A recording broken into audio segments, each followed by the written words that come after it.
Good evening, America.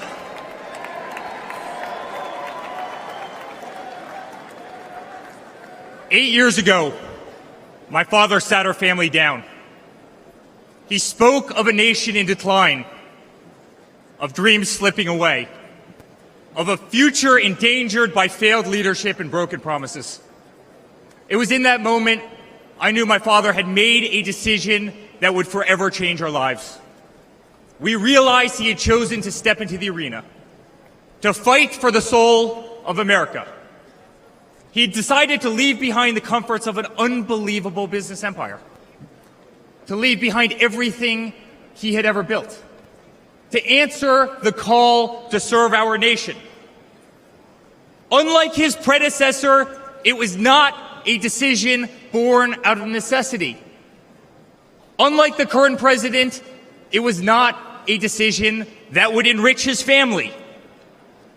Rather, it was a decision made out of love for this country and a deep concern for America's future.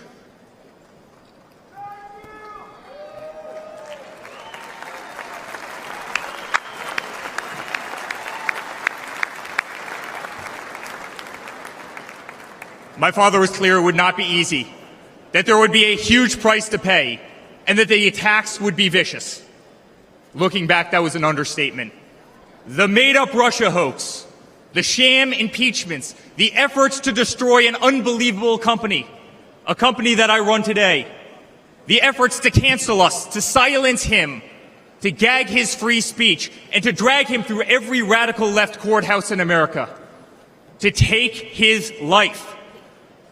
Yet through it all, he's shown unwavering courage and determination, not just in public, but in every private conversation with me and our family.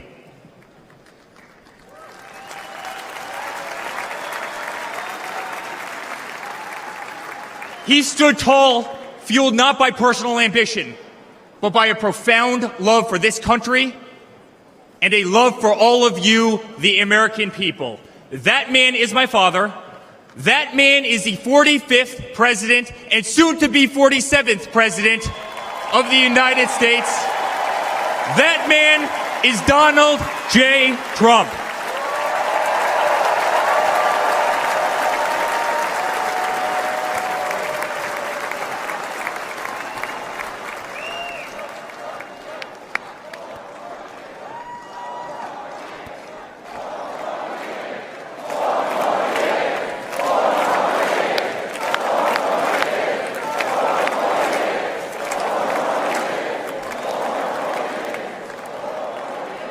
Each time I've stood on this stage, America has been at a dire crossroads. In 2016, many people began to doubt the promise of America. Our economy was struggling. Jobs were scarce. Our standing on the world stage was weak at best. Veterans were forgotten. Our military was in shambles. Our educational system was broken, ranked 30th in the world. He could no longer tolerate an inept administration that handed $150 billion to Iran, a country that chants death to America, or witnessed the continued attacks on our Constitution and our religious liberty, or see the disrespect shown to our unbelievable law enforcement officers who are being disarmed, defunded, and persecuted each and every day. He could no longer stand to see words like Christmas stripped from public use, or the Pledge of Allegiance removed from our schools. But my father saw potential where others saw despair. Donald Trump built the New York City skyline. He did so during a time when businesses were turning away from the city he loved. Crime was rampant. The streets were dirty. But he had the Midas touch, and he turned those streets and neighborhoods into gold. He faced every challenge with tremendous vision and grit. As he did during the 2016 election, he rolled up his sleeves. He remained unapologetic. He did not care to be politically correct.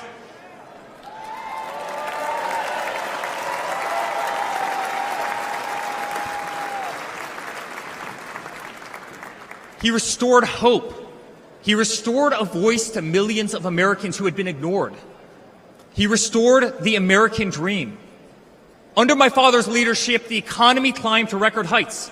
Jobs were created at an unthinkable pace. Unemployment reached historic lows across all demographics.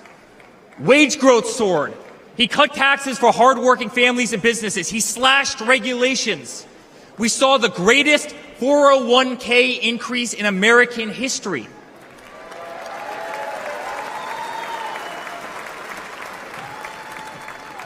People bought their first homes in an environment that saw 2 to 3% interest rates. They started their families. My father made the United States energy independent with the lowest gas prices in decades.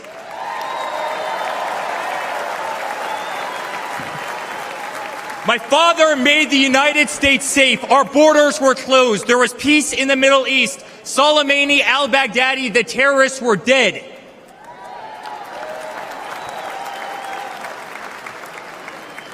My father made the United States respected again, with the courage to walk into countries like North Korea, with the courage to impose tariffs on China, and with the courage to tear up trade deals that cost Americans their jobs.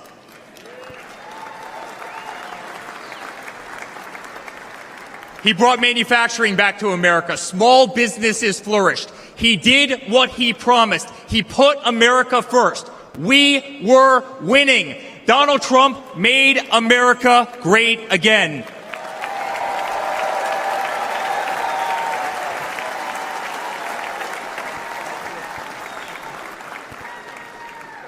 But he also created a movement that threatened the special interests in the political elites, a movement that cast a bright light on the institutions weaponized against the American people.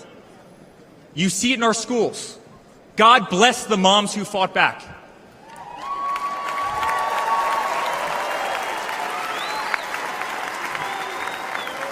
You see it in your workplace. You see it on every news station, in every newspaper. You see it in the military. The most iconic military installations on planet Earth are stripped of their identity and renamed. Fort Bragg, Benning, Fort Hood. You see it in Hollywood. You see it in our two-tier judicial system. They don't even hide it anymore. My father has been censored. The former president ripped off Twitter, Instagram, and Facebook while terrorist organizations remain intact. My father has been persecuted, targeted by far-left Democrats funded by special interest groups and hand-picked judges. My father has been pulled off the ballots of states, radical justices attempting to defy the will of millions of Americans who adore who he is and what he stands for. My father even became the target of an assassin who almost killed America's single greatest hope for our future. The swamp is terrified of this incredible movement. They're terrified of it.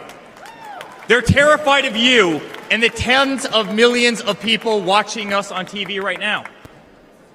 They've tried everything to keep him from you, everything, to destroy his legacy, to destroy his family. They have failed, and they will not win.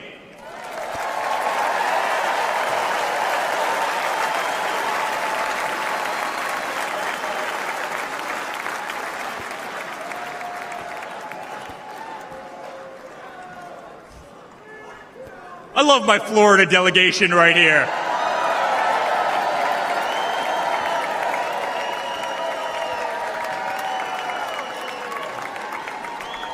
Thank you. My father stands before you with the most votes of any Republican candidate in the history of our nation. He has defied the predictions of every political pundit. He fills stadiums across our country. He energizes Americans to the issues facing this nation and does so with unvarnished honesty. He is not a threat to democracy. He is a threat to those who despise our republic, many whom are bought and sold, bribed and coerced, people who have never signed the front of a check and who have been dependent on the government their entire adult lives.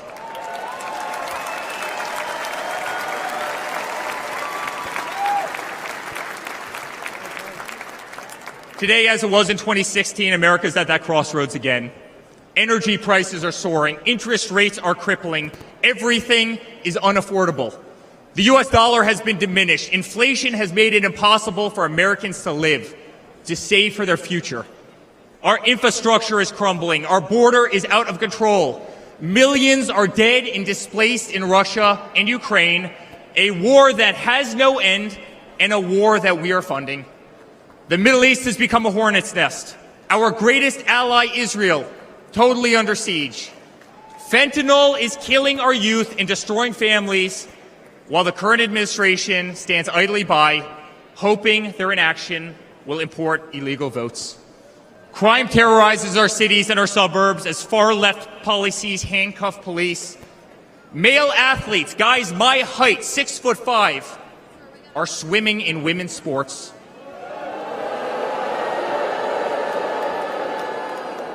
Destroying the dreams of young girls who have trained every minute of their lives.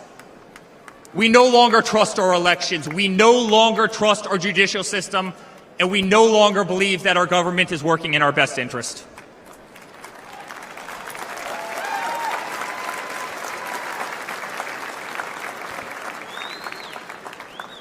In spite of where we are today as a nation, I'd like to speak to every American. To the homeless veteran sleeping under a bridge as illegal immigrants are housed in the most expensive hotels in New York. I'm sorry. We know it's wrong, and we will fix it.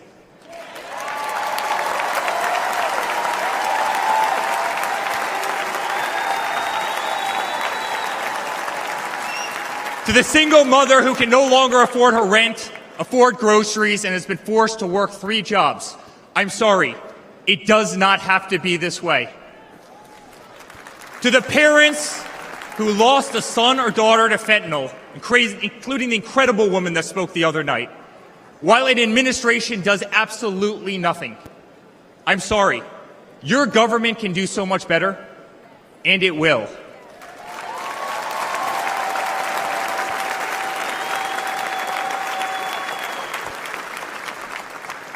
To the children who are being brainwashed instead of learning the fundamentals in school, I'm sorry. There are teachers who care, and my father will empower them.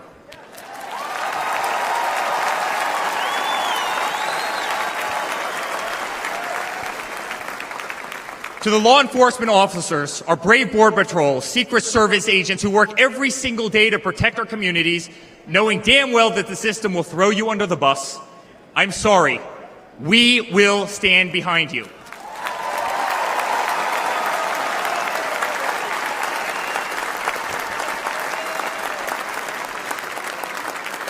To commuters often petrified to take a bus, take a train, or walk the streets in cities across our nation, I'm sorry.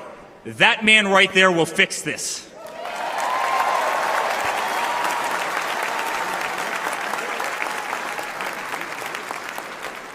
To the construction workers, to the middle-class families, to the families with children with disabilities, families who can no longer afford medical benefits or to take a vacation, I'm sorry. We will make America great again.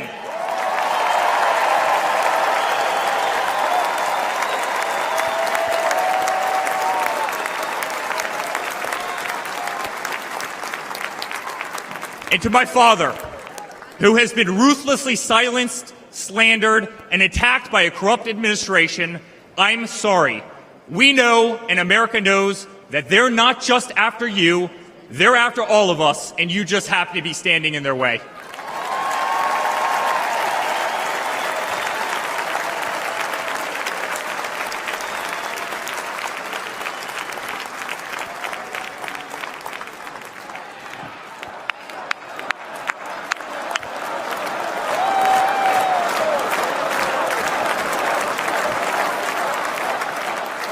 To all Americans watching tonight, the greatest retribution will be our success.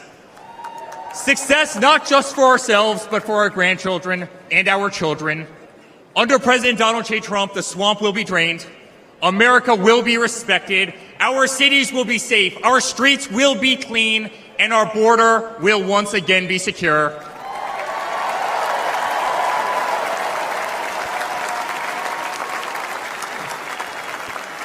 We will have peace.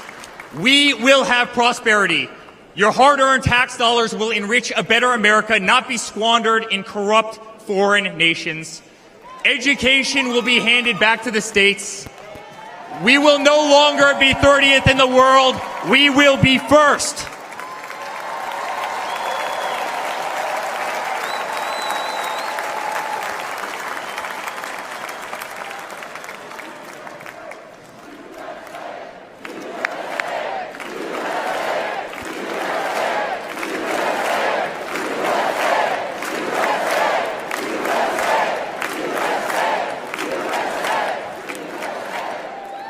Our children will understand family, our children will have values, and our children will love God.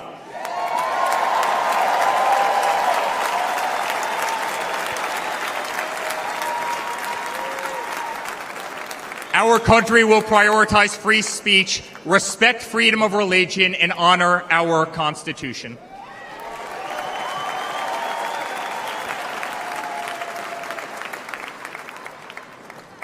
As his son, I've never been more proud of a person in my life.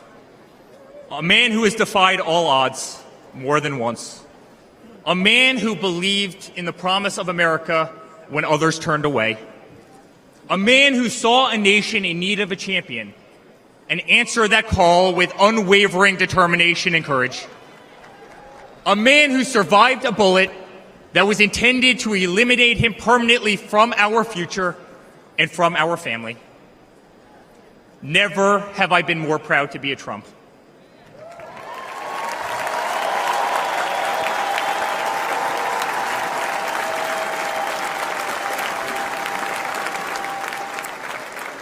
Never have I been more proud to stand by my father's side.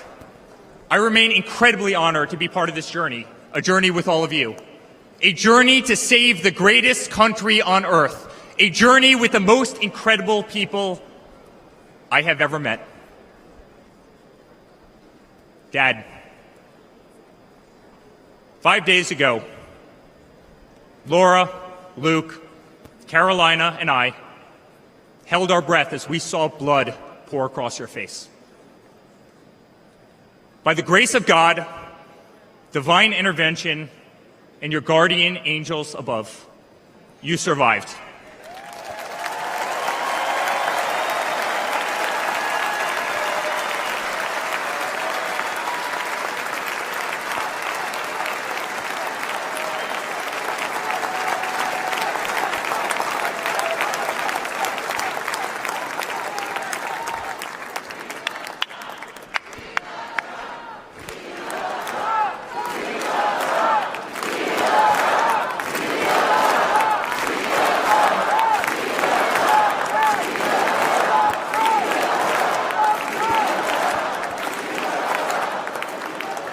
You are the greatest fighter I have ever seen. You are strong, you are full of life, and you are unapologetic. Your optimism is contagious. Your backbone is unbreakable. Your conviction to fight for what is right and against all that is wrong is truly next level.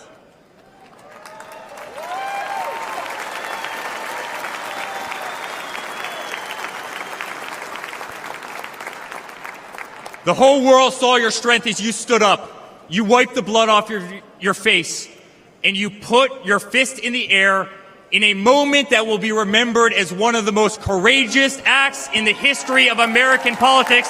You shouted, "Fight! Fight! Fight!"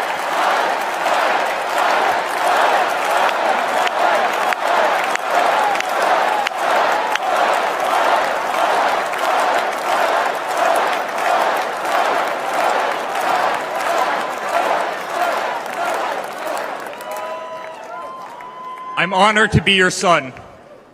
I'm honored to speak to our great nation tonight. You are a true leader. You epitomize strength. Our country loves you. Our country appreciates you. Our country misses you. And on November 5th, our country will re-elect you as the 47th President of the United States of America. Good night, Milwaukee. God bless you all.